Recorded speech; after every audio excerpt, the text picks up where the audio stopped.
You're listening to episode 38 of Literacy in Color. Today, we're talking with my friend Jake Daggett.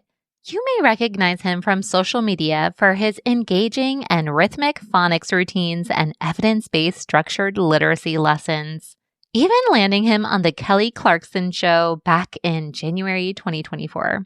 Throughout his career, Jake has taught pre-K, first, second, and third grades, and has recently stepped into the role of Foundational Literacy Director for a choice school in Milwaukee, Wisconsin. In his role, Jake supports a team of elementary teachers in their implementation of the science of reading. Jake also co-teaches an online science of reading course for Elevate Your Classroom. In his spare time, Jake presents nationally for conferences and was recently even keynote speaker at Plain Talk. I'm thrilled to be chatting with Jake all about engagement strategies in the Tier 1 setting. So drum roll, let's get started. Welcome to the Literacy in Color podcast. I'm your host, Michelle Sullivan, a science of reading advocate with over a decade of experience as a reading interventionist and literacy coach. I'm passionate about making evidence-based instruction both effective and engaging. If you're interested in captivating our learners on reading fluently and understanding language, or as I like to call it, keeping it colorful, then you've found the right place. Each week, we'll explore intriguing lit bits and practical strategies around the science of reading and structured literacy to help you be colorful and teach colorfully. Are you ready to bring literacy to life? Let's color outside the lines and make an impact together. Hello, everyone. Welcome back to another episode of Literacy in Color. And today you are in for the biggest treat because I am joined with my friend and literacy advocate, Jake Daggett. And I don't know if you're like me, but I have a few friends in life where I have to say both their first and last name together, and Jake Daggett is one of those. Jake is just incomplete.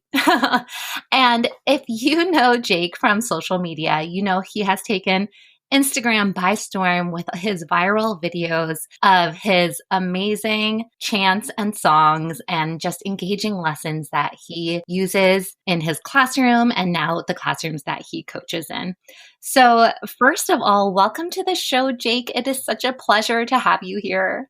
Thank you. It's so fun to be here. We're making Wednesday the most exciting day of the week. Oh, yeah. First of all, when I think about the colorful classroom and my whole philosophy, I created an acronym for colorful, and it's captivating our learners on reading fluently and understanding language. And I always say that the heart of everything we do is in the C, it's in the captivating. And when I think about that, I think about you, and I think about all the joy that you have to offer into the world. And so I am so excited to be chatting about engagement strategies with you today, because I think a lot of times we learn about science of reading research and we learn about this heavy information and our brains are full. But when it comes to the application piece, engagement and the instruction and the delivery can be joyful, and it's important to keep all of that into consideration. But before we get into all of that, let's just chat a little bit more about you. And for those of you who don't know you, perhaps you can give us a little intro to your background in education and how it relates to the science of reading. Yes, absolutely. I'm actually really just in year 10 of education. So I'm a proud person in my early 30s with a lot of hopes for the future. So I'm not slowing down anytime soon. But I actually fell in love with the city of Milwaukee when I came to Wisconsin to go to college to study education. So I was one of those people. I feel like now there are so many avenues to the classroom that people say, oh, are you the traditional trained teacher, or were you the second career or the emergency license turned license? We do see a lot of people that have found the passion. Of course, we've been really good at getting the word out of the need for good educators. So it's great to see people coming from all avenues. But I studied just the 4-year degree, the student teaching. I did the typical path. And Milwaukee is it's quite segregated, unfortunately. It still has a lot of impacts from years past. And so it just is a very high needs area. We see a large gap in achievement still, even with the latest NAEP scores of Black and white achievement. And so I just felt called to stay. I'm from Ohio, but which is nothing wrong with Ohio. They also have a great governor that works to battle misconceptions with dyslexia as well. But I've stayed. And so I spent a lot of time in actually pre-K and a large number of years of my career I was in an ESL population. So again, segregated Milwaukee kind of has the South Side is just a lot of Spanish as a first language students. And so what was funny is I didn't start teaching at 22, 23, 24, doing all this research. I just was doing what worked. Now, I will say, Michelle, a lot of people ask, yes, I do have an additional degree in theater. So yes, the theater is not happenstance. I am a theatrical person, but it's been awesome to see even the team I work with now. I moved through pre-K, second grade, third grade, went back to first grade. And then for a majority of that, though, I was literacy only. So it was a departmentalized school. So I kind of got to double down on engagement strategies through knowledge building lessons, through phonics lessons, through phonemic awareness. So a lot of it became self-taught, working with an ESL population. How can I get the retrieval there? And of course, I didn't call it that, but a lot of good teachers are great teachers. They don't necessarily have the research term for it, but they just do good teaching. A lot of people that are probably listening to this podcast are good teachers, right? And so that's honestly what got me started in the engagement path of how do I get completely different vowel sounds retrieved without making their home language lesser, right? Or diminishing that. And so I was like, their parents have enrolled them in a school where they would like them to be assessed in English. So I'm thinking, okay, I've got to get them to remember this entire alphabet. I have 25 4-year-olds in front of me, and maybe 2 could understand English. So then it was like, okay, I've got to do some motions. I've got to think. Then I got into the Dan Willingham research of how do we remember things? So then I'm like, oh gosh, now I'm following cognitive scientists on Twitter, because it was Twitter at the time. And I was like, how do we remember things, right? We go to weddings and we remember songs we haven't heard in ages. So what is that recall? What is happening in our brain that makes us think of it or remember it or go right to it? So that's how I started developing the quirks and the motions, not just because it was fun, but because it truly got us to automaticity faster. So that's kind of where I got into it. And then as I taught first grade a couple more years, I was recruited to a high needs school here in Milwaukee. So I'm in the Brown Deer area, and I now presently direct pre-K to third in our implementation of science of reading. So it was quite new for this building. And so we started with just a strategic plan of foundational skills this year. So we're really enjoying looking at our end of year data coming up here. That's wonderful. And I love how your experience of just highly engaging, effective instruction has led you down into learning about the cognitive brain science. And you see what works, and now you have justification to back up how the brain is actually functioning. And before we dive into all of the fun brain research, first of all, you were on the Kelly Clarkson show. Can you just tell us a little bit about that moment? Because I feel like we need to talk about it. Sure. It was such an honor. I mean, it was the last 5 minutes, which, hey. Best for last. And what was awesome is, so her producers reached out via TikTok. I tell influencer friends, don't sleep on your message requests, because you never know what's in there, of people that truly just want to amplify your message, or maybe you have a different take on something that struck a chord with someone. And so it was a long process. There was definitely like a submission process where you kind of told a little bit about yourself. You submitted it to the producing team. And then I didn't hear for a while. So I thought, oh, like maybe they went with another teacher, or whatever. And then I just all of a sudden heard like, hey, can you film in 2 Fridays at this time? It was so fun. I was in my living room and I had to adjust the camera so that there was no copyrighted decorations behind me. We had to move some of the Christmas decorations because they're like, this will be airing in January. So it was just wow, this is fun. I got to even practice kind of what I would say. I got to rehearse with the producer. But what was cool is it almost felt like a school board pitch when you're a parent advocate or a teacher advocate and you wait in line to like get your minutes at the school board meeting. That's what it felt like. Cause I was like, okay, I try to be fun, I'm engaging, but like I also need to speak on the literacy crisis a little bit, but I also need it to have a positive tone.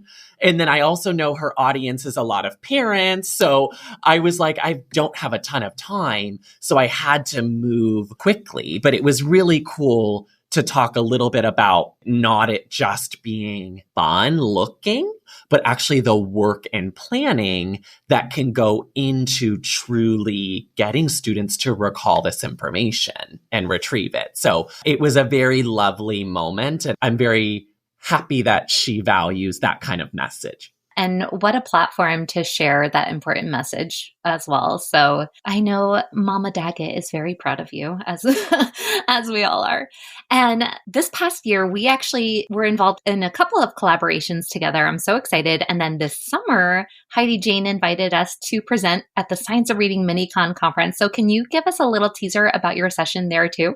Yes, absolutely. So I'm going to be talking about sound walls, and that's in Racine, Wisconsin. So if you're a Midwest teacher, Chicago, if you're in Illinois, we will be there. Dropping Knowledge with Heidi is our main woman organizing it all. That's going to be such a special day. I'm actually turning 32 that day. So that'll be my birthday. And I'm excited to talk about sound walls because they've just kind of been a mandated thing for a lot of districts, like, please put this up.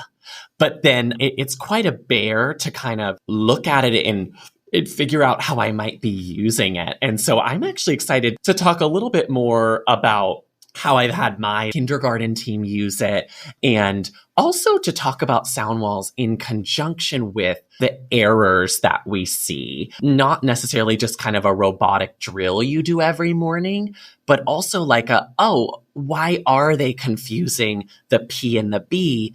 Oh, they're right next to each other in formation in the mouth.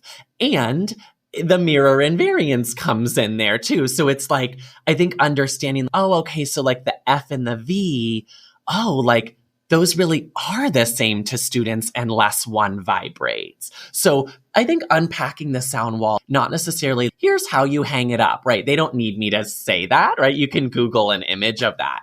It's more of, how do I use it when I'm dictating words or sounds and I'm processing out loud? How do I, as a student, realize, the only difference between those is the voice or where the teeth go? So I think it's really cool to use a sound wall in purpose of spelling error. So that's kind of what I'm excited to talk about more, as opposed to just maybe looking at all its parts. But there's that added layer of, then what does it look like in kind of the day-to-day? Yeah, and I think that's missing from a lot of people's repertoire. Like you said, sound walls became this mandated thing that teachers need on the wall. And I always like to say, what we put on our walls should have wall power. It shouldn't just be wallpaper. And so we need that application piece. So I'm so looking forward to that, especially on your birthday. So let's get into it now. We're going to get into some tier 1 engagement strategies. So like I mentioned before, you're known for making phonics fun. You're known for making learning engaging. People want to do things the Jake Daggett way. But let's talk about the brain research. So why do you do the things that you do? So I think it's part brain research and it's also part mindset.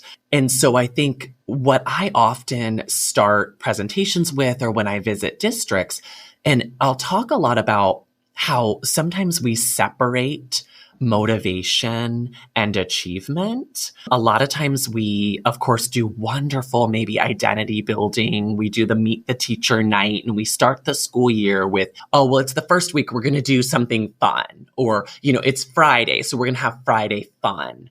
None of those things are bad. But what I talk to teachers about is, do you notice that as a society for so long, we've kind of separated work and fun? Right. And even as adults, right? Ugh, Monday blues, Sunday scaries. And I'm not saying like, woohoo, you should be obsessed with your job. All of us would love a good day to sleep in. I'm not going to lie. I love a day off. But work that we are successful at tends to lead to joy. And so a lot of people think, oh, it's so joyful, you're just clapping around. I'm like, well, not really. I mean, there's a lot of work that can go into the mindset of, oh, this is actually part of our routine. And this instruction is joyful because I'm successful at it, right? Staring at a blank screen and doing a U-fly drill is not what Google would generate when you click joy and click images, right? You would see a dog jumping. You would see somebody on a beach, right? But it is joyful as adults and children when we are really good at something. And so I often like to tell teachers, it's really not the relationship building in isolation, right? You can have a great relationship with somebody, but they still might not have the tools to be successful at what you're asking them to do. So then your relationship is getting them to calm down and stop crying. So with that relationship, it's, oh, on the first day of school, here's what we do on the carpet. We review sounds and the symbols that match those sounds. And then we practiced recalling them in our memory so we can get to automaticity. And then it's like, that is what we do. And I'm joyful about it because I know I'm going to be asked to get my whiteboard. It's predictable. I am able to do it because since day one, we've been doing it and we've been slowly building. So it's not that the teachers need to go in and know about myelination, right? Or the brain research that connects the sound to symbol, the thick coding substance. That's great to know. But on a Tuesday, that's what I like to often say is we do things that we are good at and we find joy in things that we have opportunities to achieve at. And so that's why the science of learning has now intersected in so many districts, right? They're ordering Anita Archer's books off the shelves, right? They're ordering Zach Groschel's new book. They're ordering Nathaniel Swain's book, right? Because it's suddenly, okay, I know what a nasal sound is now. Now, how do I get the students to make noise? We've had a lot of years, Michelle, of I'm quiet, the class is under control. I'm completing the worksheet on the word the. I completed the worksheet and I learned the word the. I didn't really, right? I just completed a task. Again, no one is going in saying, I'm going to ruin children today, right? No one is doing that. But it is a very different type of teaching when they watch my videos. Not that no one else is doing it. I just happen to have recordings of it. But it's different. I think it strikes a chord of maybe non-educators too, or parents, because it's a very much involvement, right? Maybe some choral. Maybe some cold calling, maybe a mix of both, maybe half the class, then the other half, maybe the first 2 rows, then the other 2 rows, then everybody, maybe some grapheme by grapheme, other slides, we read the word right away and only pause when there's an error, right? So I think before I just talk too much, it really is what are the ways that I can respond? Doesn't have to be a choreographed tune, but what are the ways that I can respond and truly make noise and then feel successful within 3 minutes of walking into the room? Because, oh, yep, I know these. Oh, yep, I'm with the class. I'm saying these. Oh, I get to write them right away. I think that's what I try to lead with is that separation that we have of motivation and work, where it's like, oh, it's time to get to work now. The fun is over, right? Or the recess is over. Now we have to work, which those things can be framed as, oh, we're excited or we get to. Now, there's certainly going to be friends that take longer to buy into that, but not if they feel successful, right? And that doesn't mean you're modifying everything. I have shown Michelle, I think we were in the book study last summer. I showed a student that mastered long vowels from being in tier 1 before some consonants. And you're not going to have that student sit over on the computer because they're still on consonants, right?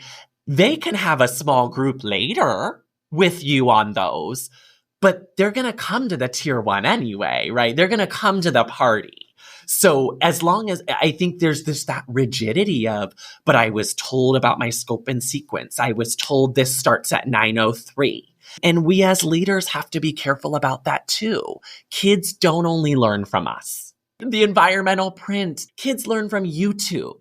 They learn from TikTok. They're going to come in knowing things. So if we get too rigid, we hold them back, right? So we need them to be in that grade level tier 1 because they might master something out of order, but they're not uncomfortable. We are with that.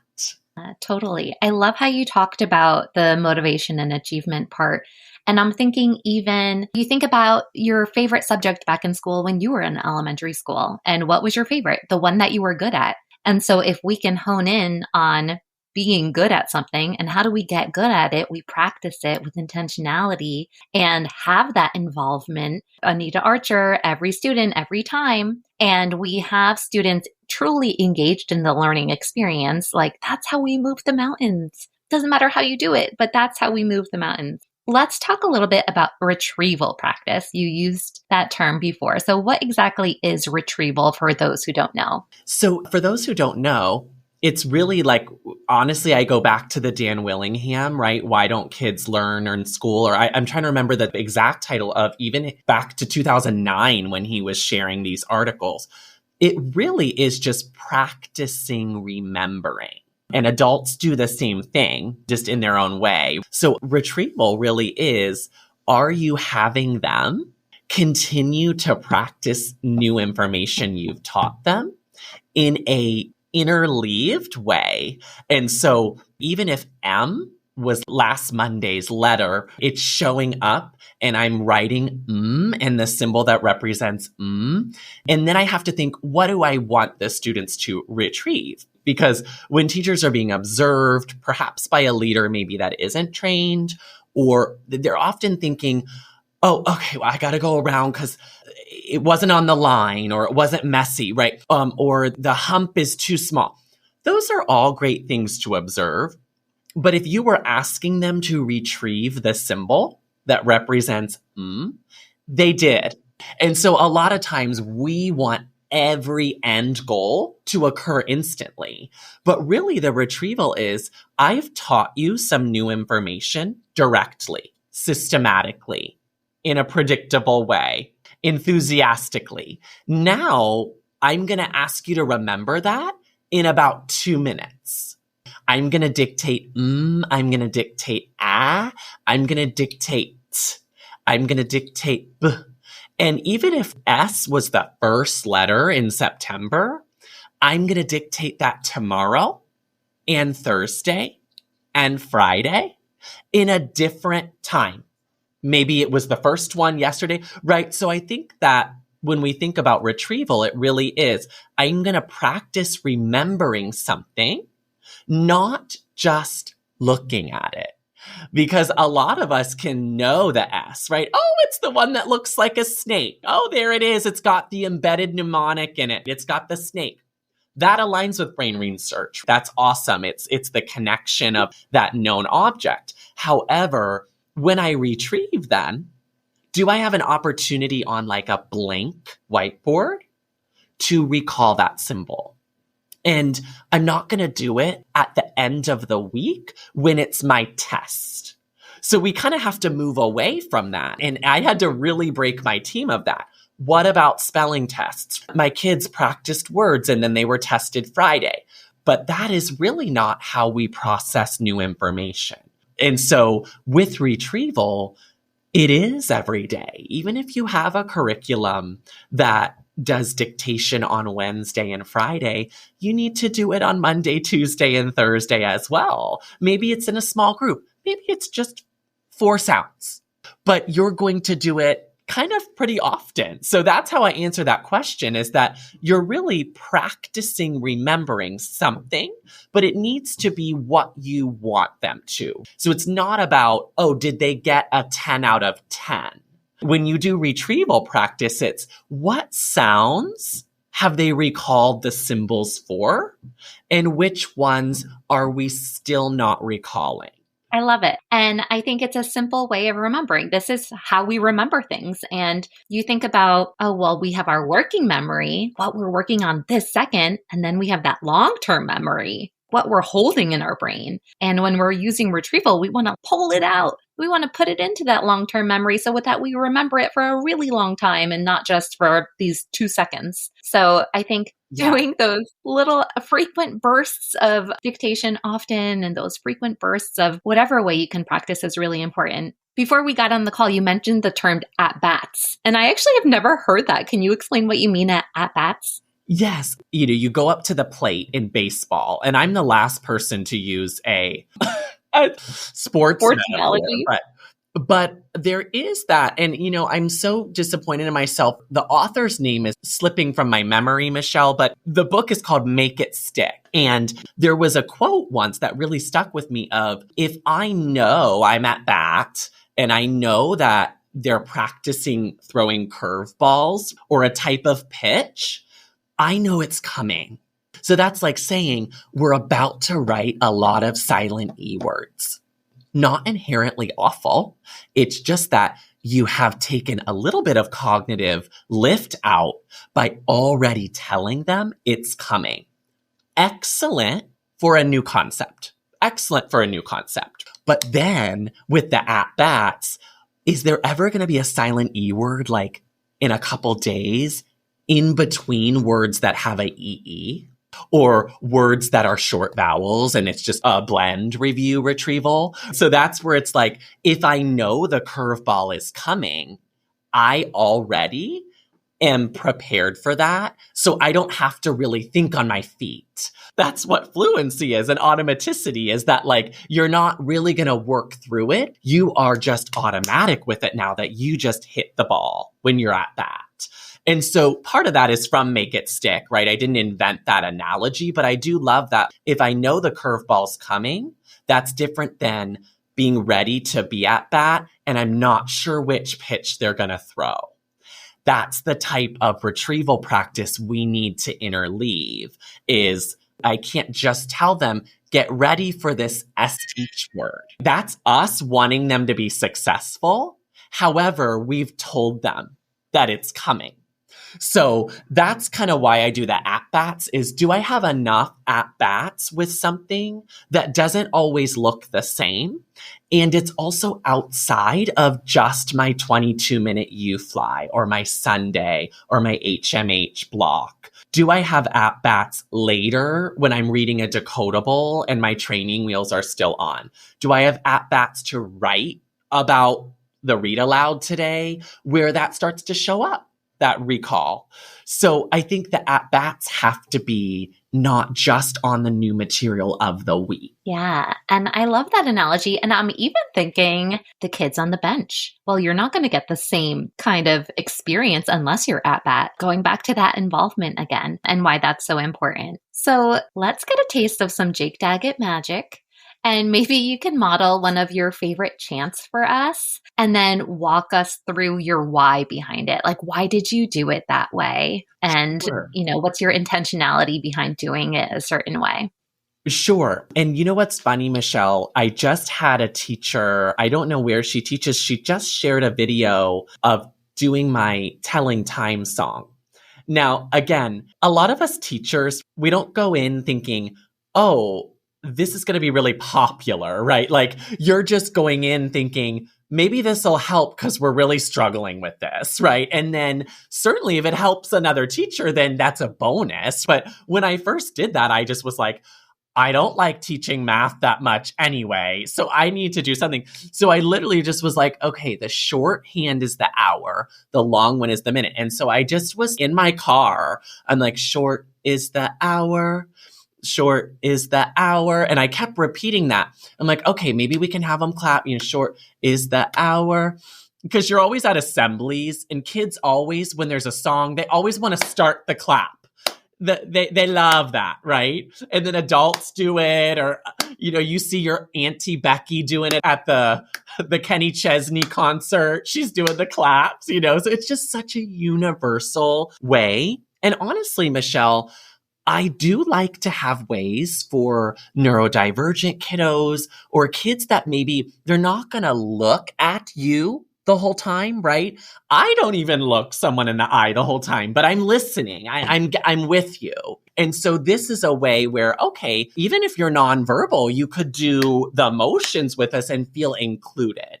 And so I just was like, okay, and the long one is the minute. So I need to do short is the hour, long one is the minute, short is the hour, long one is the minute. And again, repetition, we all know. And then what I started to do though is think, how can the motion be tied to the actual standard? So then when we did o'clock, I was like, okay, well, o'clock is up. I really need you to remember that o'clock is going to be up for the minute hand. And then I would say like 30.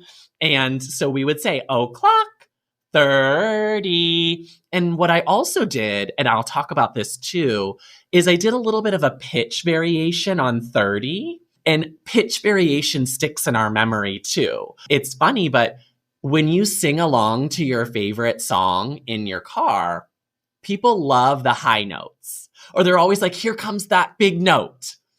Longer notes actually do stick in our memory, which is why everyone sings that street lights, people,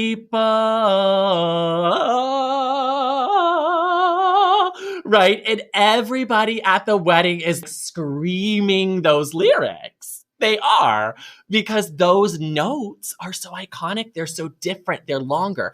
So if we can do that with a new concept, and again, it takes 12 seconds. It's not like my whole lesson is a song. It just gets us going. Okay, and now remember, and then when we tell time on our little mini clock, we say it again, right? Oop, not quite. Remember, what is it? O'clock, 30. Oh, I didn't see you go down for 30. 30, right? And it's very easy to do, and they can all be successful at it. Then there's a way for you to give feedback without nagging. But I hope that answered. I mean, there's a lot that just went into that retrieval, but the pitch shift is something that I talk about too. Even when we are doing something really important, we lean in or we show our mouth. Those variations in pitch and volume do make things stick for them. Yeah, it's like something changed. So my brain needs to pay attention to what just changed, even with the lean in.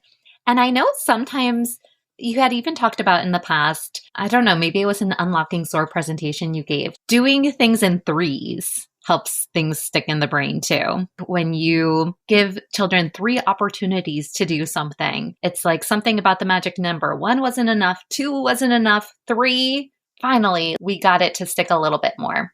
Yes. And I also, Michelle, I just want to give an encouraging word to educators listening or leaders listening that it really is the experience that the educators bring to the classroom, right? It really is the environment, and it's about being well planned. We really can't get to like rigorous instruction if we don't have some of that, achievement leads to joy, or, okay, we've had a lot of at-bats at this, so they're ready for their test. They're like asking why we didn't do phonics yet.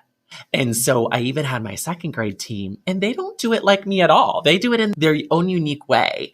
But the kids will say, why didn't we do our Sunday lesson?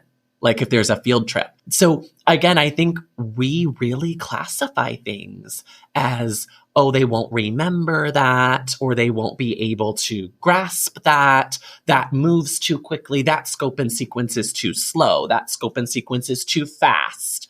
Those things aren't really going to help, because at the end of the day, you're going to be able, even if you have to do it in a creative way, as leaders, we have to be able to know that they don't master some of these skills in a lockstep manner. That's like a Wiley Blevins quote from the book, remember? It won't be that lockstep, which makes us uncomfortable sometimes. Oh, well, we didn't learn that yet. It should still be locked on the sound wall, where it's like, I remember having a first grader who I wouldn't have classified as like a high flyer per se.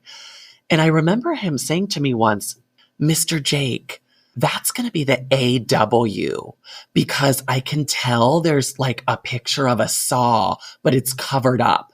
And I just kept thinking to myself, why is it covered up? That's what I would say, Michelle. Like, if they've taken nothing else from this podcast, we have to let ourselves be a little looser.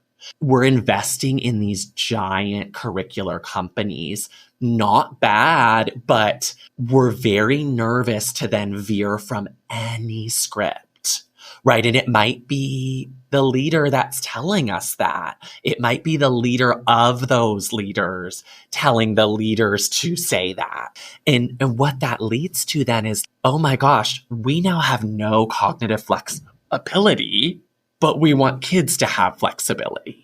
We can't not have the alphabet taught by now in kindergarten when it's April. We just can't. So we've got to amp it up. And we're going to do that by making them feel successful so they can retrieve it faster. And again, I know people say, well, don't say faster. Don't say faster. But sometimes it is like, we got to get this moving. We're at 31%. We got to get some of this moving along here. And circle back and retrieve as we go, 100%. I even remember post-COVID back in instruction and like social emotional learning is such a big thing. And social emotional learning is a big thing, but it should be infused into everything we do too. Our teachers got permission. It's okay if you don't start the curriculum. We got to build community and make sure they feel safe and loved. But if you're a good teacher, you're doing that all the time. And like instruction can start on day one, and instruction can be joyful and have this social emotional aspect to it where you're doing all of the things in your lesson, because time is precious and we don't have too much of it, especially when we're in a literacy crisis. So we have to make every single minute count. And it doesn't mean, like you said, being rigid and feeling like you have to do a to-do list, but teaching the kids in front of you and being responsive to those kids in front of you and giving them what they need. And what they need is retrieval. Yeah, absolutely. So I just have had such a blast talking about this. I'm going to Garland, Texas in 2 weeks, and I'm going to be there for 3 days. So I'm going to have to really bring the energy there. Yeah, I love it. So you mentioned your role as a foundational literacy director too, and working with your teachers in implementing their structured literacy lessons. And you talked about how like they don't do it the way you do. So what advice do you have for the teachers listening who maybe want to try some of these strategies to promote retrieval practice, but maybe are more introverted and not as sing-songy and theatrical? Absolutely. It's really buying into it yourself is the first thing. I think of my second grade team. Very shy in a lovely way, right? Not a negative way. Very shy, just more to themselves. And I brought Sunday to the school. I love that it's from the Orton Gillingham family. And it just had a few less steps than you fly. And I thought, okay, well, let's give this a try, right? The slides are there. The skeleton, the bones are there for the teachers. We can't be asking teachers to do this at night or on their weekends.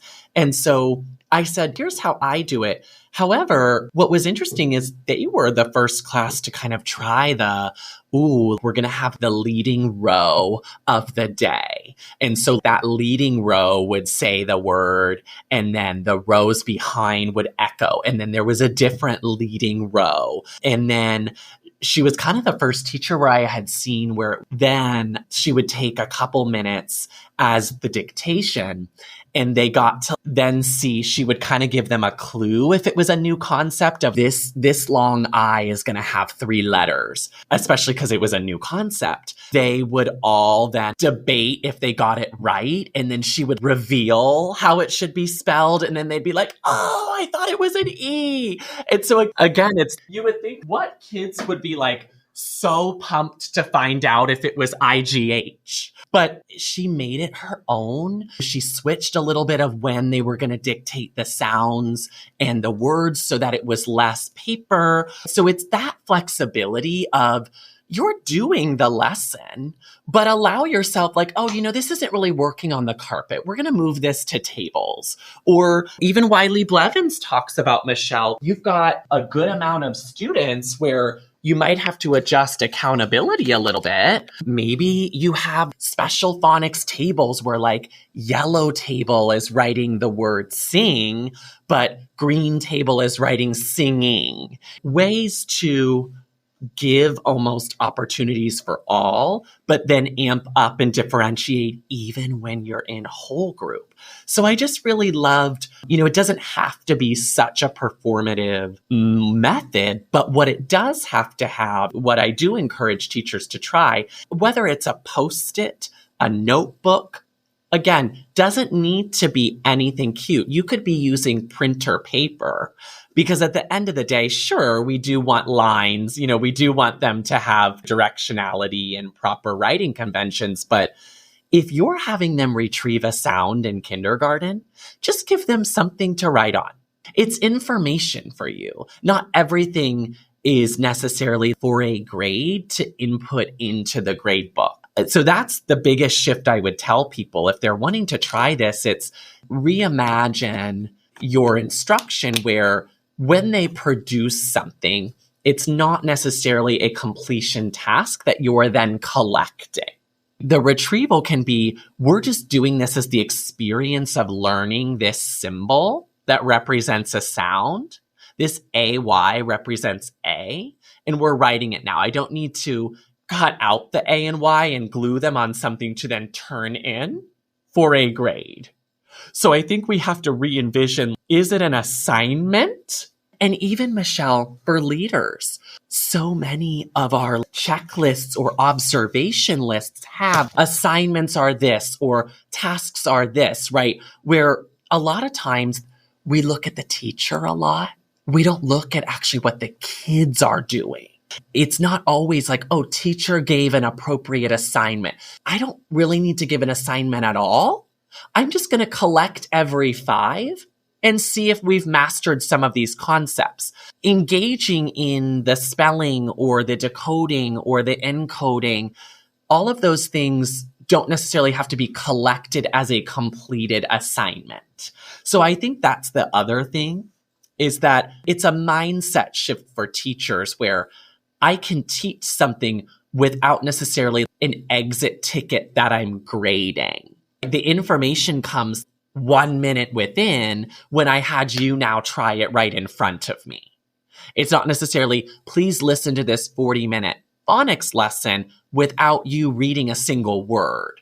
That's not really going to give me anything. There's not like an exit ticket for a phonics lesson. Yeah, I love that. And it's like the difference between engaging in an activity and producing a piece of work. And it's Yes. like we want students to engage in the lesson, and it might not always bring a production of something tangible or something perfect. And that's okay. It's like we're celebrating the process of learning, and that's what we have to keep in mind. So that actually perfectly segues into my next question for you. What are some of the myths and misconceptions that you hear around engagement and structured literacy? What should engagement actually look like when we're thinking about our students? Are there any must-haves or must-dos for our classes?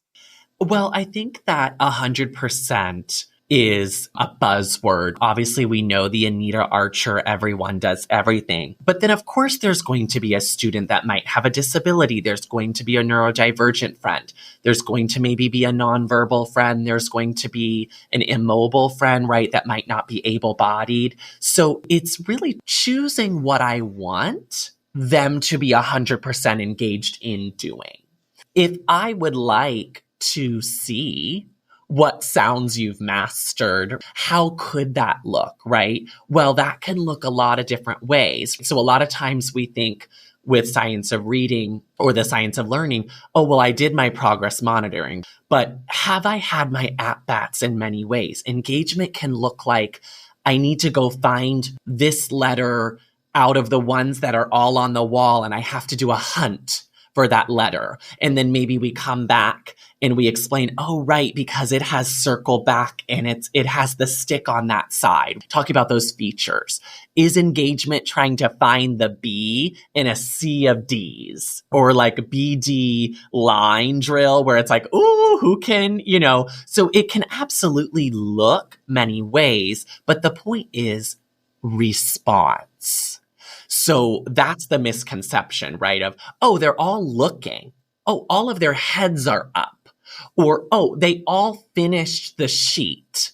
That is not engagement. My head can be up and I'm in my head thinking about the beach. So it's more so, did I engage in something that's related to what you'd like me to practice remembering? Did I have to do it with my table? Did I have a couple days where I need to show it on the whiteboard myself? Did I have a day where I needed to point it out as opposed to remember it?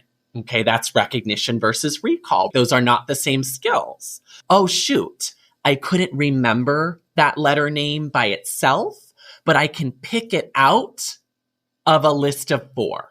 Okay, so I've scaffolded for you, but you're engaged in that task. So it's us being flexible as adults to say, what do I need them to do?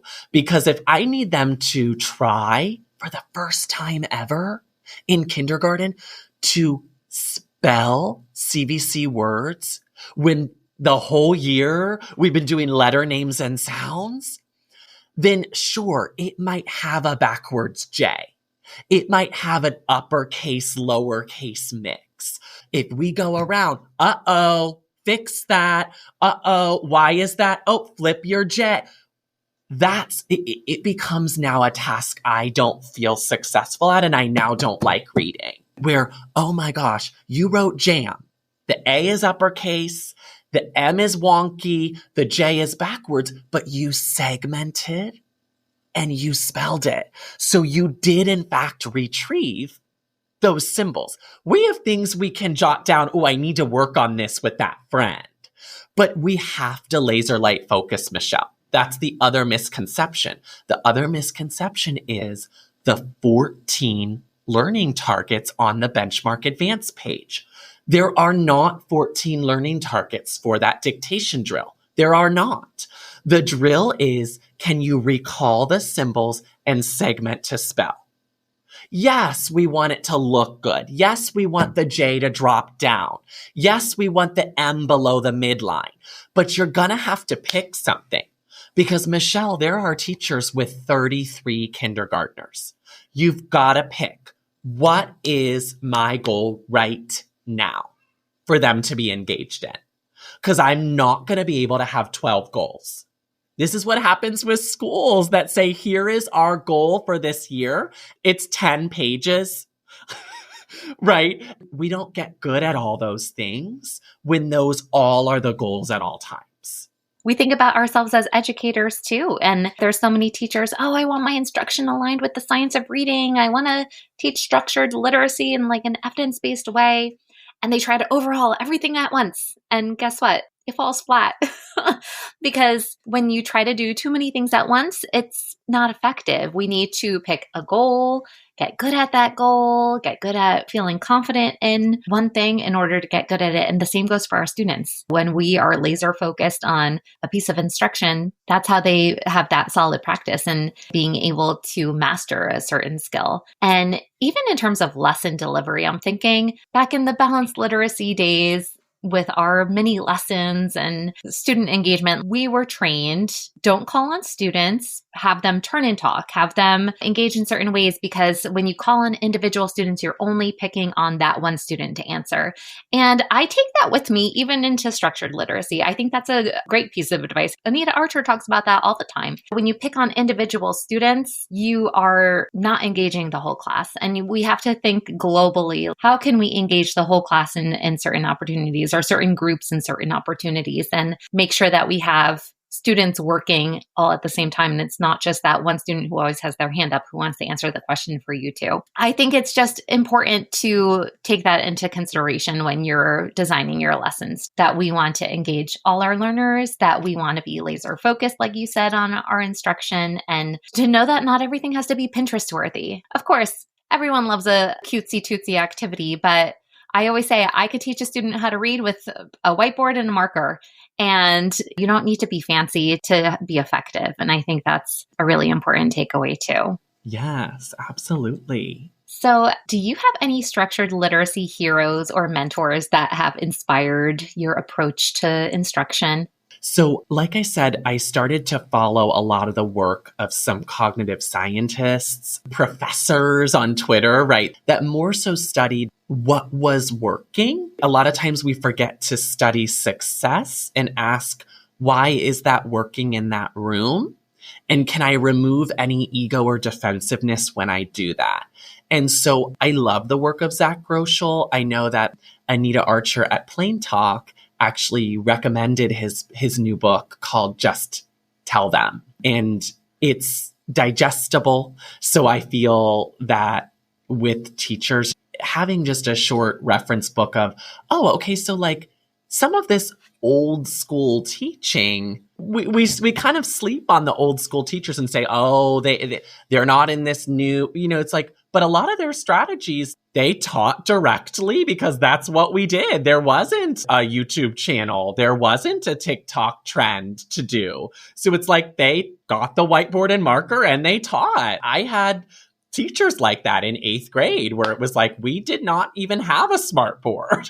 So I love his work, that book, Just Tell Them. We've obviously mentioned Anita Archer. I do like reading a lot by Dan Willingham and Timothy Shanahan, just because I feel like they both bring in a lot of perspectives from teachers they work with. I think Shanahan on Literacy is a great blog if people want to almost search like a question someone has asked and then look at a non-biased answer that includes multiple perspectives. So I do enjoy reading Shanahan's blog, or even sometimes just listening to his 12-minute answer clips to things, audio, right, while you're on the way to the grocery. Because it's like, oh yeah, that's a great perspective on that. And then I would also say, I'm very proud to call Lindsay Kemeny a friend. I think she's brought some really relevant but also doable strategies for a lot of districts that maybe have purchased her first book, The 7 Mighty Moves, and then now she's got the resource book. It's out now. And she also then has the upcoming book on the reading block. And so I'm just very excited to see her continue to grow and influence teachers because she is in the classroom. She has a lot of things to share that are tangible, usable, and they get to the point. I love that list. Those are some fabulous recommendations. And I love that you're ending with Lindsay Kemeny. And it's so funny because I'm actually interviewing her later today. So it's total full circle moment for the day. Her episode is going to be going live early July, and we're going to be talking about rocking your literacy block. But I just think it's such a gift to be in a space where so many educators are sharing their knowledge so openly. And like you said, it's about making that knowledge stick and honoring the science and the joy. We're going to be wrapping things up. So for the teacher listening who's trying to figure out how to make their tier 1 instruction more active and more brain-based and just more joyful, what's just one little small high impact strategy they could try tomorrow? Oh gosh, one thing they could try tomorrow. I think it's the mindset of response frequency. I think tomorrow you could literally try and ask yourself, record it on put it on a Post-it note. how many times were you able to get students to respond to something, right? Even if it's the simplest, quick thing you wanted them to remember or show. How many times can you do that in each section of your day and see if you can increase that throughout the week? Not in a stressful way, not in something that's going to stress them out, but I think trying to get more and more information from them at all times throughout the lesson. So where is there a spot where you can pause? Sometimes even in phonics, I like to say like, well, why isn't it Tim? So that they can say, oh, because there's a silent E, right? And you just say, okay, everybody, right? When my hands go out, that means we can all say it. Or when there is a mistake or something that's a really great opportunity, pause and ask, oh, why can't it be that pronunciation? Oh, can they tell a partner? If you do call on somebody, do they have like a I agree or disagree strategy that you can then call on someone else? Like, oh, you disagree. Let's turn and see what they think. So I think that would be my advice, would be to think, can I increase the amount of responses tomorrow? I love that. I love that. That's just such a quick and easy, actionable tip. And even if you maybe feel overwhelmed at the thought of even telling yourself, if you have someone like Jake or if you have a literacy coach, ask them to come in and say like, hey, one of my professional goals is I want to increase student responses. Can you keep track of how many times I do that in my lesson and see if they could do it for you? So there are so many ways to go about it. And that is just a small step to improving your practice. So I really, really love that. So Jake Daggett, this has been a total pleasure just chatting with you today. I feel like I could talk to you all day long. And I'm sure listeners would love to connect with you further if they don't already follow you on social media. Where can they find you? Where can they see you speak? What kind of offerings do you have for us to grace us with your presence? Absolutely. Well, social media is very easy. It's literally Jake_Daggett. So as long as you start putting the DAG, it'll come up. I've made it easy there. So like X and Blue Sky and Instagram, those are all the same there, and TikTok. But my website is actually engagewithjake.com. So there are upcoming events on there. And there is a booking tab if you want to ask a little bit about how to bring me in. All my upcoming events that are public are also on there. So you can find it at engagewithjake.com. Fantastic. Well, thank you so much for chatting engagement strategies with me today. It has been such a pleasure. Absolutely. Thank you, Michelle. And thank you to all the listeners. Thank you so much for tuning into Literacy in Color. I hope today's episode left you feeling both inspired and equipped with something new to add to your teaching toolkit. If you're enjoying this podcast, it would truly mean so much to me if you'd leave a 5-star review. It helps other educators find the show and join our colorful community. And don't forget to hit the follow or subscribe button so you never miss an episode. For more tips, tools, and resources, be sure to check out the links in the show notes at michelleandthecolorfulclassroom.com. Thanks again for listening, and I'll catch you next week. Until then, be colorful and teach colorfully.